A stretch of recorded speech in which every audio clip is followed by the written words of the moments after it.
Run along to crisscross sacrifice. Say, crisscross sacrifice. Divya is presenting. She is Rosa Parks.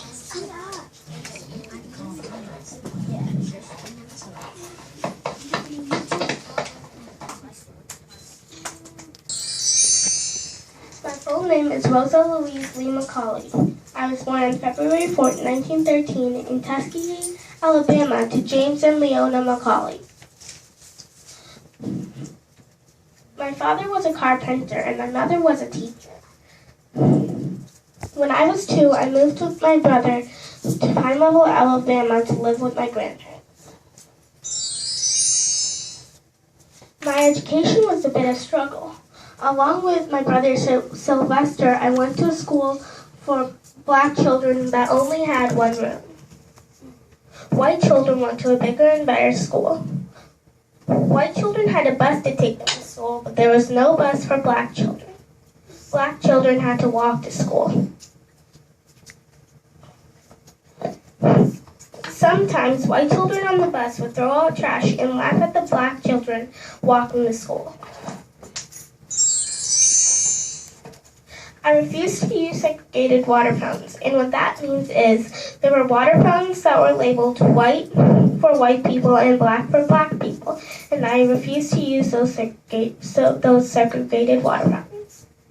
I chose to take the stairs instead of using segregated elevators. Similarly, that means the elevators were labeled black and white, and I refused to use the segregated elevators.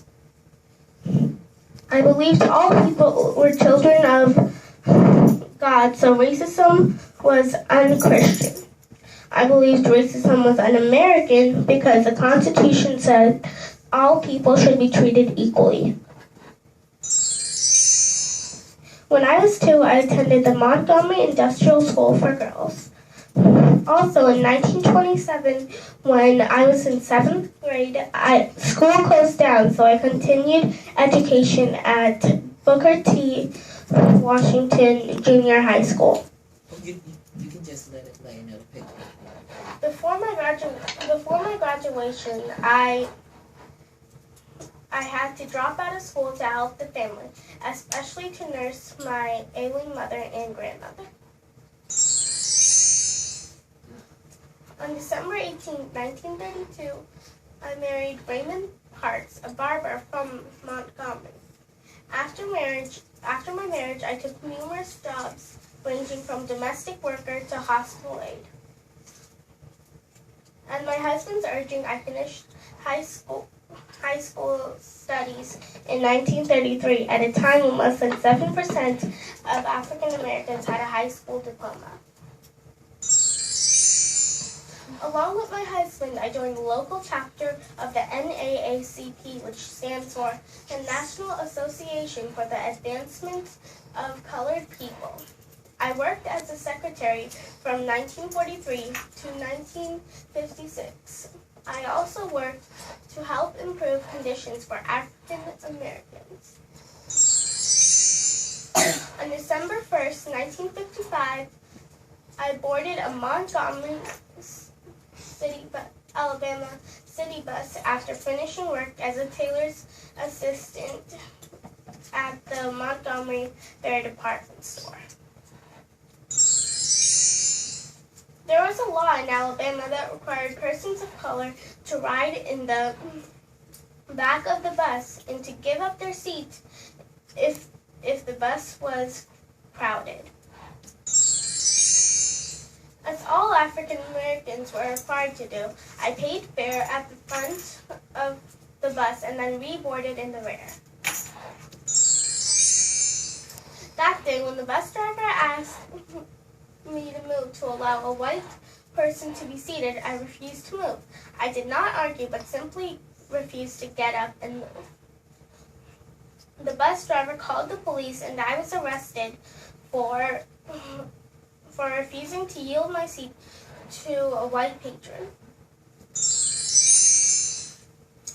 Following my arrest, many people of color refused to ride the bus. They walked. They rode mules. Those few people with cars acted as a shuttle service, taking people to work and wherever they needed to go.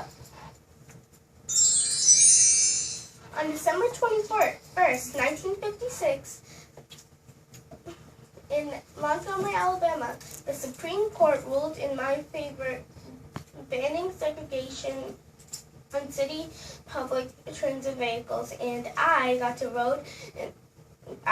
ride in the front of a Montgomery city bus. Later served on staff for the United States Representative John Cordes of Michigan from 1965 to 1988 when I retired. In 1979, I won the Spring Ram Medal for Civil Rights Work.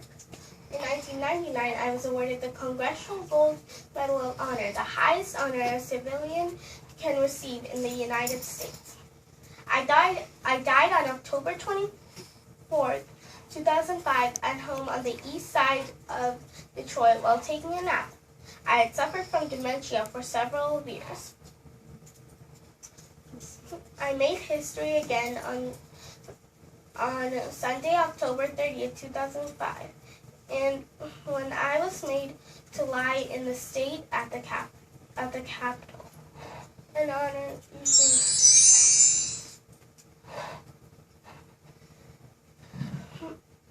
This is one of my quotes. You must never be fearful about what you are doing when it is right. Oh, I like that. Read that again. I love that. You must never be fearful about what you are doing when it is right. Very good. I love that. And I brought some goldfish crackers as a snack to show you that just like though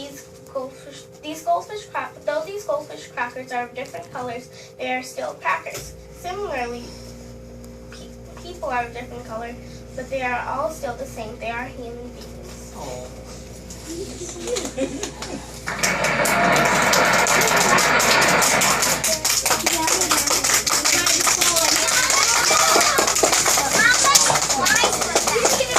If you want to go ahead and How many slides? we will enjoy the crackers after the test because they have. No, and it does not taste good when you have crackers in them. So after the test, you is that okay? Okay, very good. That was Well, chewing gum. you did a fantastic job.